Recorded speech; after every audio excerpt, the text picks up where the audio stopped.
Assalamualaikum warahmatullahi wabarakatuh. Perkenalkan, nama saya Ordi Setiawan dengan NIM 2407011184. Yang terhormat Bapak Dr. Raja Desril selaku dosen pengampu pada mata kuliah perbandingan sistem hukum, yang dimana saya akan menjelaskan mengenai perbandingan korupsi haji antara Indonesia dengan Malaysia. Pernah nggak sih kalian berpikiran mengelola dana haji itu sebenarnya adalah ujian keimanan yang paling nyata bagi manusia? Bayangkan, ada uang puluhan hingga ratusan triliun rupiah milik jutaan umat yang dititipkan bertahun-tahun demi menginjakkan ke tanah suci. Nah, bayangkan, kita sering mendengar isu hangat mengenai efisiensi, nilai manfaat, hingga bayang-bayang tata kelola yang rawan untuk dikorupsi. Nah, hari ini kita akan membedah perbedaan mencolok dan strategi mitigasi korupsi dana haji antara Indonesia dengan Malaysia itu sendiri.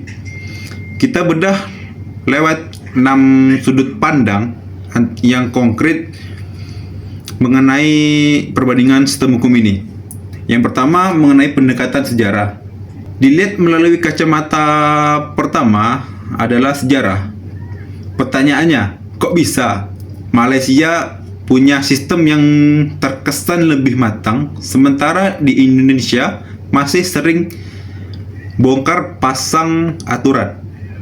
Jadi begini, Malaysia itu sudah mendirikan Lembaga Tabung Haji atau disingkat LTH sejak tahun 1963. Diinisiasi oleh ekonom yaitu Profesor Diraja Ungku Aziz. Tujuannya jelas, sejak awal untuk membantu umat Islam menabung tanpa riba sekaligus sistem penegakan hukumnya dan manajemen risikonya. Nah, kalau di Indonesia, pengelolaan dana haji awalnya dipegang langsung oleh Kementerian Agama.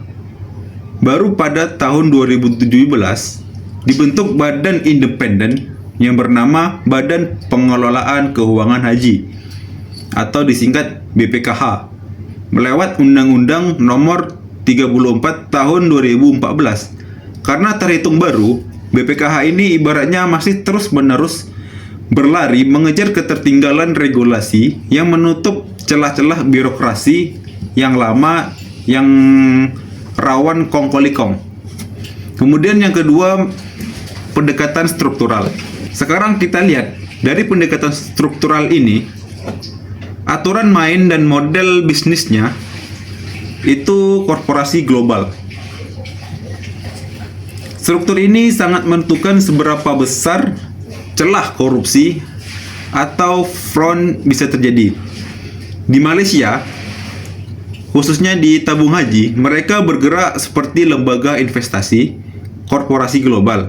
Mereka punya anak perusahaan di sektor perkebunan, properti, hingga keuangan. Pengawasannya berlapis langsung di bawah Bank Negara Malaysia atau disingkat BNM, dan undang-undang yang ketat Tabung Haji ACT 1995 yang terus diamandemen demi transparansi penuh. Celah korupsi ditekan hingga auditnya sekelas standar korporasi multinasional. Nah, di Indonesia, BPKH ini struktur kita saat ini sedang bertransisi ke arah yang lebih berhati-hati. Berdasarkan data terbaru, mayoritas dana haji kita sekitar 70% lebih yang diinvestasikan dengan aman di surat berharga syariah negara. Kenapa? Karena belajar dari kasus-kasus sebelumnya, korupsi masa lalu di lembaga keuangan lain, pemerintah membatasi investasi langsung yang berisiko tinggi. Aturan penempatan dana kita dibuat sangat ketat demi menghindari oknum yang ingin bermain di investasi bodong atau di kickback proyek. Yang ketiga, yakni pendekatan fungsional. Secara fungsional, fungsi utama lembaga ini adalah untuk menutup biaya real haji yang terus melonjak akibat inflasi di Arab Saudi. Di Malaysia, fungsi ini sempat menghadapi ujian berat beberapa tahun lalu saat terjadi isu salah kelola aset. Namun, mereka langsung melakukan rekonstruksi besar-besaran. Sekarang, fungsi pembagian keuntungan dilakukan secara transparan berdasarkan formula yang disetujui ketat oleh Bank Sentral Malaysia.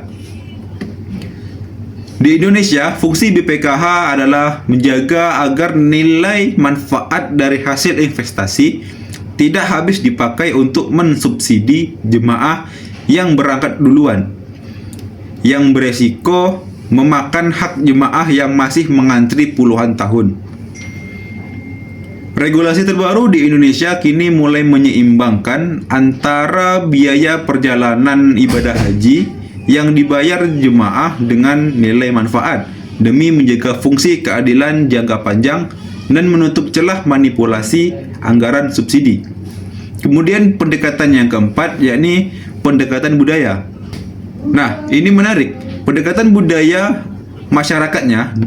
Di Malaysia, budaya literasi keuangan syariahnya sudah sangat kritis.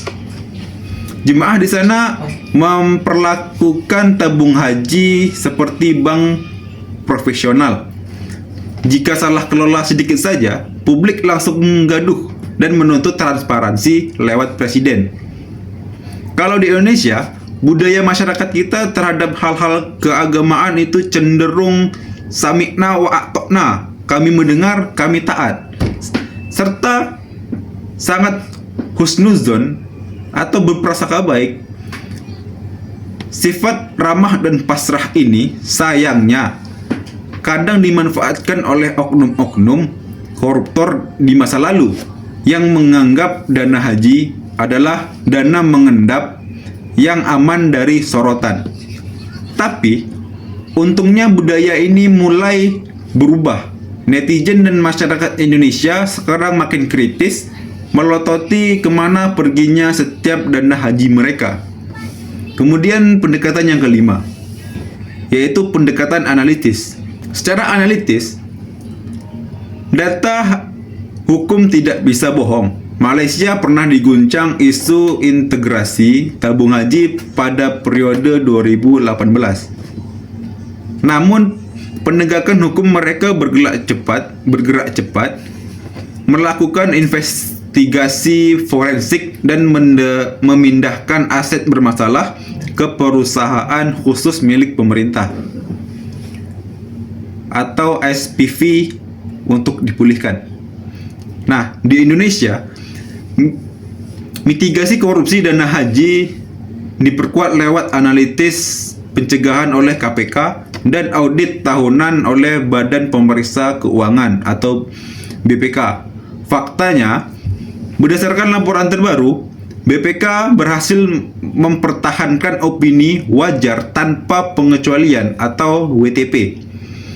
Data analitis menunjukkan bahwa pengetatan hukum di Indonesia justru dilakukan di hulu, memotong rantai birokrasi, vendor, digitalisasi pendaftaran, dan meminimalkan transaksi tunai yang dulu menjadi ladang bubur suap menyuap.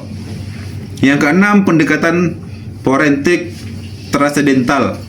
Baik di Indonesia maupun di Malaysia, semua sepakat bahwa haji bukan sekedar angka di atas kertas laba rugi. Ini adalah harta titipan Allah melalui keringat para petani, buruh honorer, pedagang pasar, hingga buruh yang menyisihkan uang ribuan rupiah demi hari tua yang mabrur. Di Malaysia, kesadaran transendental ini diwujudkan dengan memastikan seluruh rantai investasi bersifat syariah, komplain murni, dan bebas dari eksploitasi. Sementara di Indonesia, pendekatan transendental ini menjadi pengingat keras bagi para pengelola bahwa Mengkorupsi atau menyalahgunakan dana haji dosanya berlipat-lipat ganda. Ini bukan cuma kejahatan terhadap negara, tetapi juga pengkhianatan terhadap niat suci umat dan undangan Allah ke Baitullah. Menjaga dana haji dari korupsi adalah bagian tertinggi dari ibadah dan pembelaan terhadap hak-hak kaum muslimin. Teman-teman, pada akhirnya urusan pengelolaan dana haji di Indonesia maupun Malaysia mengajarkan kita satu hal. Sistem yang kokoh dan transparansi digital adalah kunci utama untuk mengusir bayang-bayang korupsi. Malaysia memberikan kita pelajaran tentang matangnya ekosistem investasi. Sementara di Indonesia terus berbenah memperketat regulasi dan pengawasan agar tetap aman di jalurnya. Langkah terbaik kita sebagai masyarakat adalah tetap peduli, kritis, dan terus mengawal transparansi dana haji ini agar tetap aman. Itulah penjelasan saya mengenai sistem perbandingan hukum dengan 6 metode tersebut. Sekian dari saya. Wassalamualaikum warahmatullahi wabarakatuh.